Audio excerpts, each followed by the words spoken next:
Hi friends, ఈ వీడియోలో మనం 7వ తరగతి తెలుగు పాఠ్యాంశంలోని కవి పరిచయాలు, అదేవిధంగా పాఠ్యాంశాల్లోని వ్యాకరణాంశాల గురించి తెలుసుకుందాం.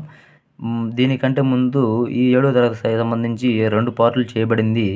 మిగతాది ఈ పార్ట్‌లో పూర్తిగా 7వ తరగతి అయిపోతుందన్నమాట. దీంట్లో 10వ పాఠం వచ్చేసరికి ప్రియమిత్రునికి. ఈ పాఠ్యాంశం యొక్క ఇతివృత్తం మానవీయ విలువలు, ప్రక్రియ, లేఖ. రచయిత వచ్చేసరికి డాక్టర్ సూర్యదేవర సంజీవదేవ్. డాక్టర్ సూర్యదేవ సంజీవదేవ్ గారు 1914, 1999 మధ్య కాలంలో జీవించి ఉన్నారు. ఈయన గుంటూరు జిల్లా మంగళగిరి, తెనాలి మధ్య గల తుమ్మలపూడి. ఈయన రసరేఖ, తెగిన జ్ఞాపకాలు, దీప్తిధార,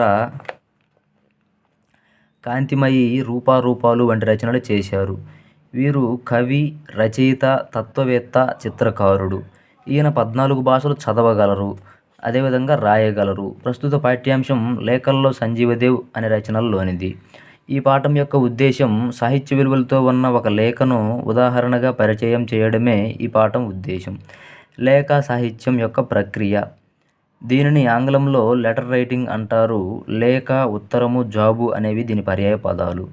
ఒకరి యోగక్షేమాలను మరొకరికి తెలియజేస్తూ వారి యోగక్షేమాలను తిరిగి తెలియజేసే సాహిత్య ప్రక్రియనే లేఖా సాహిత్యము అంటారు. ఈ పాఠంలో లేఖ ఎవరికి రాశారంటే సంజీవదేవ్ శ్రీ నారాయణరాజుకు రాశారు. ఈ పాఠ్యాంశంలో సంజీవదేవ్ భార్య పేరు సులోచన. మానవుడు ఆనందజీవి. ఆనందం లేకపోయినా తరువాత ఎంత సంపద ఉన్నా, విద్య ఉన్నా, కీర్తి ఉన్నా అవన్నీ ఎండమావులే అన్నది ఎవరంటే సంజీవదేవ్. లలిత కళలు ఎన్ని అంటే 5. అవేంటంటే సాహిత్యము, సంగీతము, నృత్యము, శిల్పము, చిత్రలేఖనం. సామాన్యంగా ముఖం చూడగానే అంతరాత్మ తేజం తెలిసిపోతుంది. ఈ మాటలు గల పాఠ్యాంశం ప్రియమిత్రునికి. నా జీవితంలో సంకల్పించుకున్న కార్యాలలో ఇంతవరకు నెరవేర్చిన వాటికంటే నెరవేర్చవలసినవే భవిష్యత్తులో ఎక్కువగా ఉన్నవి అని అన్నది ఎవరంటే సంజీవదేవ్. కార్యాచరణ మాత్రమే ప్రధానం, కానీ సఫలతలు, విఫలతలు సమానమే అన్న కవి ఎవరంటే సంజీవదేవ్. గార్గి ఎవరి ఆస్థాన పండితురాలంటే జనక మహారాజు యొక్క ఆస్థాన పండితురాలు. గార్గి బ్రహ్మజ్ఞానం కలిగిన మహాజ్ఞాని. పురుషులతో పాటు ఉపనయనం చేసుకుని యజ్ఞోపవీతాన్ని ధరించి శాస్త్రచర్చలు చేసిన విదుషీమణి గార్గి. అర్థాలు వచ్చేసరికి సఫలం అంటే విజయవంతం, కార్యాలు అనక పనులు, తేజం వెలుగు, అమితంగా ఎక్కువగా, మైత్రి స్నేహం. పర్యాయ పదాలు. ఉత్తరం అంటే లేఖ, జాబు, శోకం ఏడుపు, కీర్తి పేరు ప్రఖ్యాతులు, ఏషము. ప్రకృతి వికృతులు వచ్చేసరికి కథ, ముఖము మొగము, కీర్తి విద్య విద్యే, సిరి, కార్యము కర్జము. తర్వాత పొడుపు కథలు వచ్చేసరికి అక్కా చెల్లెళ్ళు ఏడుస్తారు, అయితే దగ్గర చేరలేరు. ఏంటవంటే కళ్ళు. 60 కన్నుల పులి వచ్చి ఏటిలో నీళ్లు తాగడం అంటే వల. మూత తెరిస్తే ముత్యాల పేరు, దంతాలు. ఉరుములు మెరుపులు లేకుండా ఉత్తరాది చెరువు నిండే, టెంకాయ. మా తాత 2 బొమ్మలు తెస్తే ఒక బొమ్మ ఆడుతుంది, ఒకటి ఆడదు, తిరగలి. ఇల్లు వాకిలితో కదులుతూ ఉంటుంది, వెళ్ళి చూడబోతే తలుపు మూసుకుంటుంది, నత్త. ఎన్ని కళ్ళు ఉన్నా 2 కళ్ళతో చూసేది, నెమలి. ఒకటే అక్షరం, అదే లేకపోతే ఈ ప్రపంచంలో మనుష్యులే ఉండరు, స్త్రీ. వ్యతిరేక పదాలు వచ్చేసరికి సుఖం, దుఃఖం, సఫలం, విఫలం, నిస్వార్థం, స్వార్థం, స్పష్టమైన, అస్పష్టమైన, తాత్కాలికం, శాశ్వతం. తర్వాత వచ్చేసరికి ఎడాగమ సంధి. పరస్వరానికి ముందుగా ఈ అన్నది ఆగమంగా వస్తే అది ఎడాగమ సంధి అవుతుంది. సెలయేరు, సెల ప్లస్ ఏరు, వచ్చి ఇచ్చాడు, వచ్చి ప్లస్ ఇచ్చాడు, మాయమ్మ, మా ప్లస్ అమ్మ, మాయయ్య, మా ప్లస్ అయ్య, మా ఇల్లు, మా ప్లస్ ఇల్లు, మంచి ఎదను, మంచి ప్లస్ అదను, 10,6000, 10 ప్లస్ 6000, పాడి ఆవు, పాడి ప్లస్ ఆవు, ఏలి ఉన్న, ఏలి ప్లస్ ఉన్న, నా అనుభవం, నా ప్లస్ అనుభవం. అదేవిధంగా తర్వాత చదవండి ఆనందించండి అనే విభాగం కింద గురుభక్తి అనే కథ ఇవ్వడం జరిగింది. గురుభక్తి కథలో గల ఋషి పేరు ధౌమ్య మహర్షి. ధౌమ్య మహర్షి శిష్యుడి పేరు ఆరుని. గురుదేవ, ఆశ్రమానికి ఆహారం అందించే పంట చేను ఎలా ఉందో నేను చూసి వస్తాను అన్న శిష్యుడు ఆరుని. నీ గురుభక్తి కార్యదీక్ష వెలకట్టలేనిది అన్న మాటలు ఎవరితో అన్నారు అంటే ధౌమ్య మహర్షి ఆరునితో అన్నారు. గురువుపై భక్తి ఉన్న వాళ్ళకి ఆయన చెప్పిన ఏ పని కష్టంగా అనిపించదు అనే సత్యమును చెప్పే కథే గురుభక్తి. తరువాతి పాఠ్యాంశం వచ్చేసరికి బాలచంద్రుని ప్రతిజ్ఞ. ఈ పాఠ్యాంశం యొక్క ఇతివృత్తం శౌర్య పరాక్రమాలు, ప్రక్రియ ద్విపద. రచయిత వచ్చేసరికి శ్రీనాథుడు. శ్రీనాథుడు ఈయన వచ్చేసరికి 1385 నుంచి 1475 మధ్య జీవించి ఉన్నారు. ఈయన బిరుదు కవి సార్వభౌముడు. రచనలు మరుత్రాట్ చరిత్ర, శృంగార వైభవం, కాశీఖండము, హరవిలాసము, పల్నాటి వీర చరిత్రము, క్రీడాభిరామము. అదేవిధంగా శ్రీనాథుడు పెదకోమటి వేమారెడ్డి ఆస్థానంలో విద్యాధికారిగా ఉన్నాడు. వీరు రాసినటువంటి చాటు పద్యాలు ఆంధ్రదేశమంతటా ప్రసిద్ధి పొందాయి. శ్రీనాథుడు తన మరుత్రాట్ చరిత్రను మామిడి సింగన అన్నయ్యగు వేమనకు అంకితం ఇచ్చాడు. తెలుగు పంచకావ్యాలలో శృంగార నైషధం మొదటిది. కావ్యాలను స్నేహితులకు అంకితం ఇవ్వడానికి శ్రీకారం చుట్టిన మొదటి కవి శ్రీనాథుడు. హరవిలాసము తన బాల్య స్నేహితుడైన అవచి తిప్పయ్య శెట్టికి అంకితమిచ్చాడు. తెలుగులో వెలసిన మొదటి సాంఘిక కావ్యం క్రీడాభిరామం. తెలుగులో మొదటి వీరగాథ కావ్యం పల్నాటి వీర చరిత్ర. పల్నాటి వీర చరిత్ర అనువాదం కాదు, ఇది స్వతంత్ర రచన. పల్నాటి వీర చరిత్రను చెన్నకేశవ స్వామికి అంకితమిచ్చాడు. ఈ పాఠ్యాంశం యొక్క ఉద్దేశం వచ్చేసరికి ధర్మాన్ని రక్షించడం కోసం ప్రాణాలను లెక్క చేయని మహనీయుల గురించి తెలుసుకోవడమే ఈ పాఠం ఉద్దేశం. బాలచంద్రుని ప్రతిజ్ఞ పాఠ్యాంశం పల్నాటి వీర చరిత్రలోనిది. బాలచంద్రుని తల్లి పేరు ఐతమ్మ. బాలచంద్రుడు బొంగరాల ఆట ఆడుతున్నప్పుడు బంగారం ఎవరి కాలికి తగిలింది అంటే అన్నమ్మ కాలికి తగిలింది. నీ పౌరుషం బొంగరాల ఆటలో కాదు, యుద్ధభూమిలో చూపించు, పల్నాటి వీరత్వాన్ని ప్రదర్శించు అని బాలచంద్రునితో అన్నది ఎవరంటే అన్నమ్మ. తన పరాక్రమం గురించి ఆ రాజుకు తెలుసు అని బాలచంద్రుని తల్లితో అన్న రాజు ఎవరంటే నలగామ రాజు. బాలచంద్రుని ప్రతిజ్ఞ పాఠ్యాంశం ద్విపద ప్రక్రియలో కొనసాగుతుంది. 2 పాదాలు గల పద్యం ద్విపద. ఈ ద్విపద గానయోగ్యమైంది. సైంధవుని చంపింది అర్జునుడు. శివుడు కోపంతో ఎవరిని చంపుతాడంటే త్రిపురాసురుని చంపుతాడు.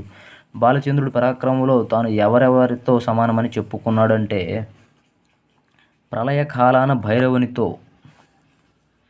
సైంధవుని చంపేవేళ అర్జునునితో, యుద్ధంలో విజృంభించిన భీమునితో, లంకను కాల్చిన ఆంజనేయునితో, రాక్షస సంహారంలో రామచంద్రునితో, త్రిపురాలను కాల్చిన శివునితో పోల్చుకున్నాడు. అదేవిధంగా బాలచంద్రుడు యుద్ధంలో ఎవరి సైన్యాన్ని ఎదిరిస్తానన్నాడంటే నలగామరాజు. మహారాజు సైన్యం పాలిట ఎలా ఉంటావు అని బాలచంద్రుడు చెప్పాడంటే ఉరుములు లేని పిడుగు వలె ఉంటానని చెప్పాడు. అర్థాలు: విజయుడు అంటే అర్జునుడు. ఫాలాక్షుడు అంటే శివుడు. జంగమ అంటే కదిలేవి. సాల్వము అంటే డేగ. రణం అంటే యుద్ధం. ఉర్వీసుడు అంటే మహారాజు. విక్రమం అంటే పరాక్రమం. దహనుడు అంటే అగ్ని. భస్మం అంటే బూడిద. వడముడి అంటే భీముడు. శైలము అంటే కొండ. ఉదది అంటే సముద్రం. జలది అన్న సముద్రమే. మది అంటే మనస్సు. దళము అంటే సైన్యము. వనము అంటే అడవి. పృథ్వీ అంటే భూమి. పర్యాయ పదాలు: వీటినే సమానార్థక పదాలని కూడా అంటారు. సమరం అంటే రణం, యుద్ధం. వహ్ని జ్వలనం, అగ్ని. సముద్రం అంబుది, ఉదది. పసిడి కనకం, బంగారం. భూమి పుడమి, ధరణి. ప్రకృతి వికృతులు. పుత్రుడు అంటే బొట్టె. పృథ్వీ అంటే పుడమి. రాక్షసుడు అంటే రక్కసుడు. పశువు అంటే పశువు. వ్యతిరేక పదాలు: భయం, ధైర్యం. భువి అంటే దివి.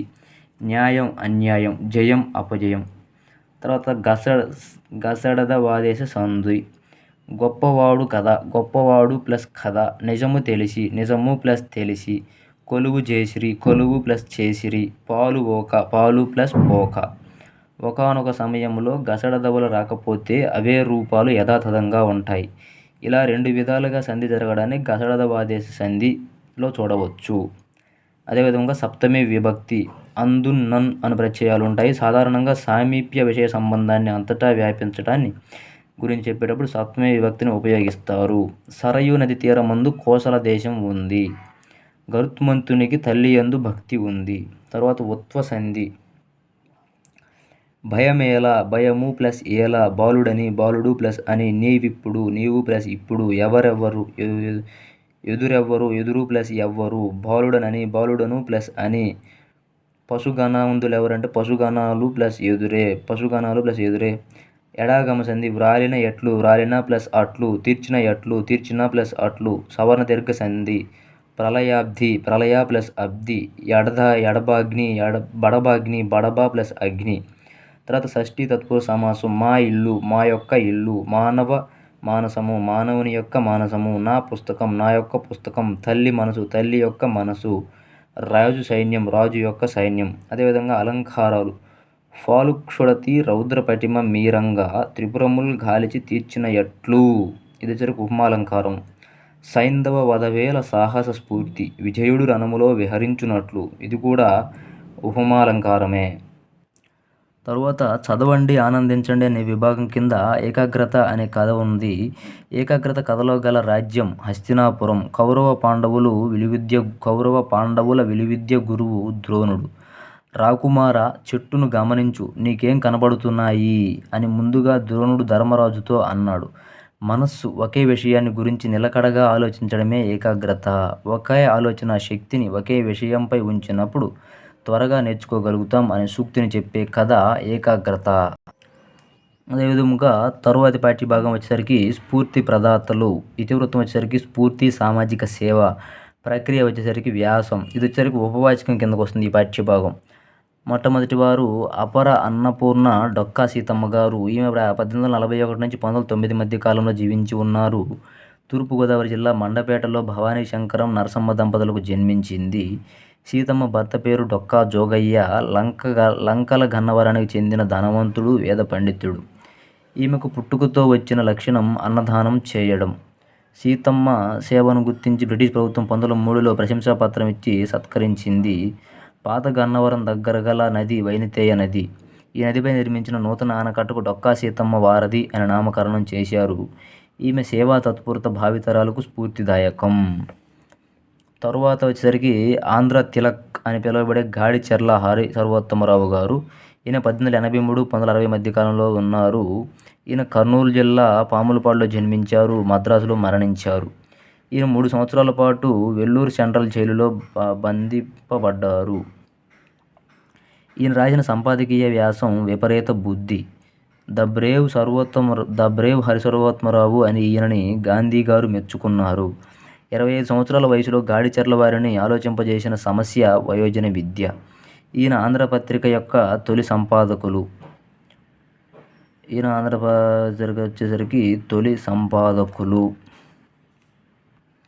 ఈయన మహిళల సమస్యల పరిష్కారం కోసం సౌందర్యవల్లి అనే పత్రిక నడిపారు.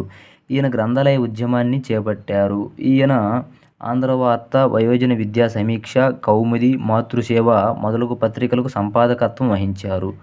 గాడిచెర్ల వారి సారస్వత కృషికి నిదర్శనాలైనటువంటి రచనలు Abraham Lincoln, the neglected emperor poet, Amuktamalyada రచించినది శ్రీకృష్ణదేవరాయలేనని నిరూపించిన వారు గాడిచెర్ల హరిసర్వోత్తమరావు. గాడిచెర్ల వారు 1955లో హైదరాబాద్ తెలుగు భాషా సమితిని ప్రారంభించారు. భరతమాత ముద్దుబిడ్డగా ఈ దేశానికి చేసిన సేవకు విజయవాడలో సర్వోత్తమ భవనం నిర్మించారు. అదేవిధంగా తరువాత వచ్చేసరికి కలియుగ భీముడు కోడి రామ్మూర్తి నాయుడు. ఈయన శ్రీకాకుళం వీరఘట్టం చెందినటువంటి వారు. 1885 నుంచి 1942 మధ్య కాలంలో జీవించి ఉన్నారు. స్పెయిన్ దేశపు ప్రధాన క్రీడ బుల్ ఫైట్. కోడి రామ్మూర్తి బలాన్ని గురించి విని స్వయంగా పరీక్షించదలిచిన వైస్రాయి లార్డ్ మింటో. ఈయన యోగ విద్యలో ప్రాణాయామాన్ని అభ్యసించారు. ఈయననే కుస్తీ పోటీకి ఆహ్వానం పలుకబడిన శ్వేతజాతీయుడు యూజిన్ పాండో. అదేవిధంగా సాధు పదవర్తి, సన్మిత చక్రవర్తి, రమ్యతర కీర్తి, శ్రీ కోడి రామమూర్తి అని రామమూర్తి గారిని ప్రశంసించిన వారు కాళ్ళకూరి నారాయణరావు. ఈయన వరవక్రయం నాటకకర్త. తరువాత వారేసరికి బహుముఖ ప్రజ్ఞాశాలి కవిశేఖర డాక్టర్ ఉమర్ అలీ షా. ఈయన 1885 ఫిబ్రవరి 28న జన్మించారు.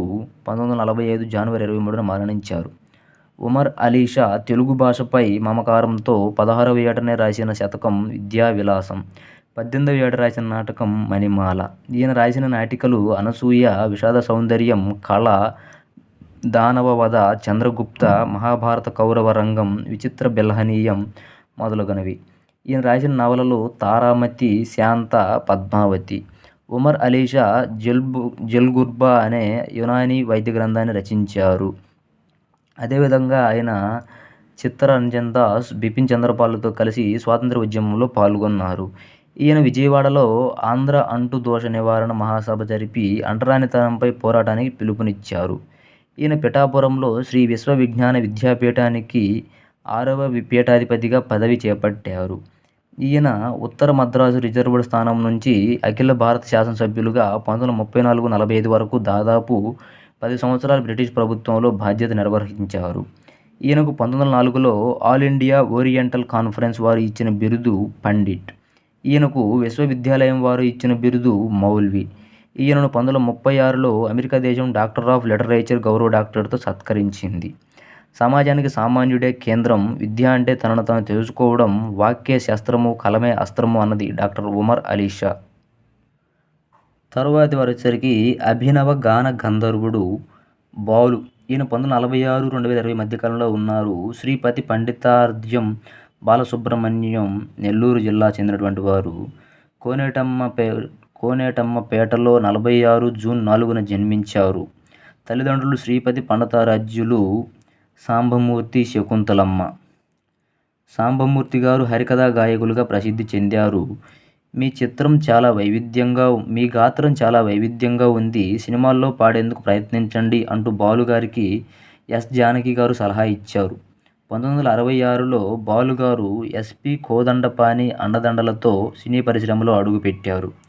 బాలుగారు తన 40 ఏళ్ల సినీ ప్రస్థానంలో 16 భాషలలో 40,000 పాటలను అందించారు. 40 సినిమాలకు సంగీత దర్శకత్వం వహించారు.